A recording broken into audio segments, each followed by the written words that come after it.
Welcome to Emotions and Stories. Children have a very curious mind, but sometimes that curious mind can lead to a lot of trouble. Our today's story is about one such child. So let's begin our story Mischievous Mechanic.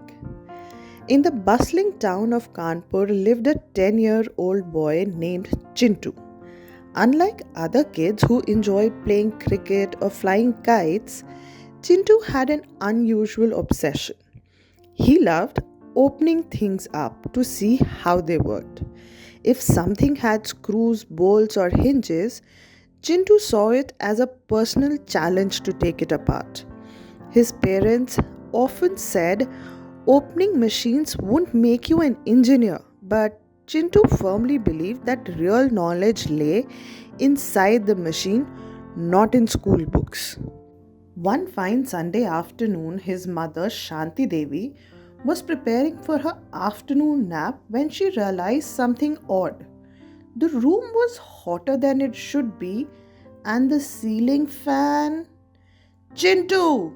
She called out. What did you do to the fan? Chintu, lying on the floor with a screwdriver in hand, responded cheerfully. Mama, I wanted to see how it works. Right now, the parts are just a little scattered. Shanti Devi gasped in horror. The entire fan lay in pieces on the floor. Bolts, blades, and wires lay around as if a mini cyclone had hit their home. Oh God, if the fan doesn't work for one day, we'll all roast, she wailed. That evening, Chintu's father, Raghunathji, entered home after a long day at work.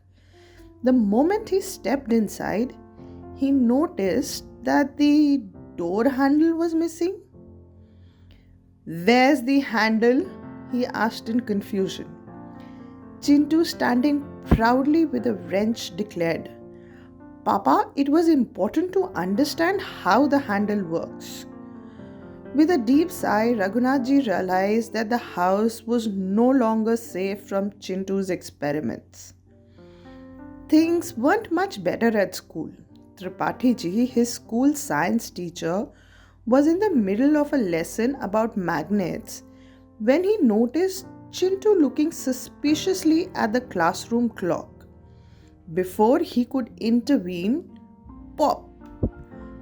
The clock crashed to the ground, its parts flying in all directions. Chintu, what have you done? Bellowed Masterji.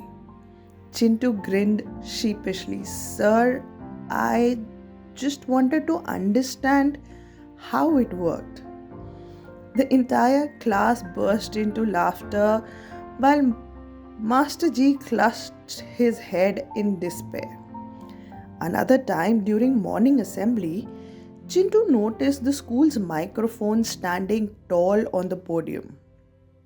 Something inside him whispered, Open it, see what's inside.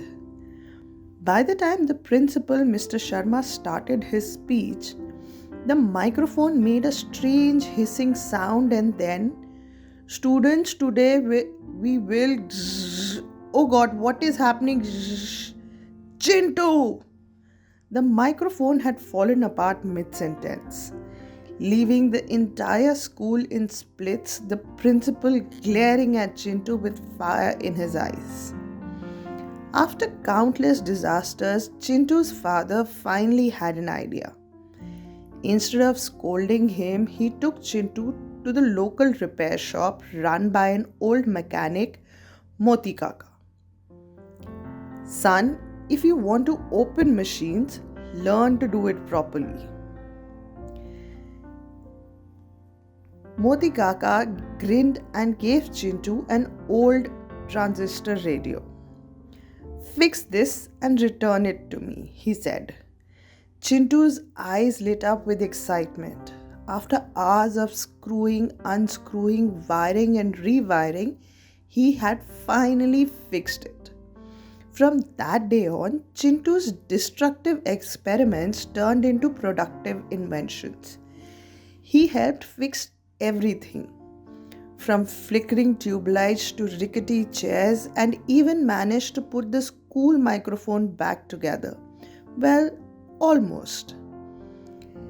And thus, the mischievous mechanic of Kanpur became the town's very own junior engineer.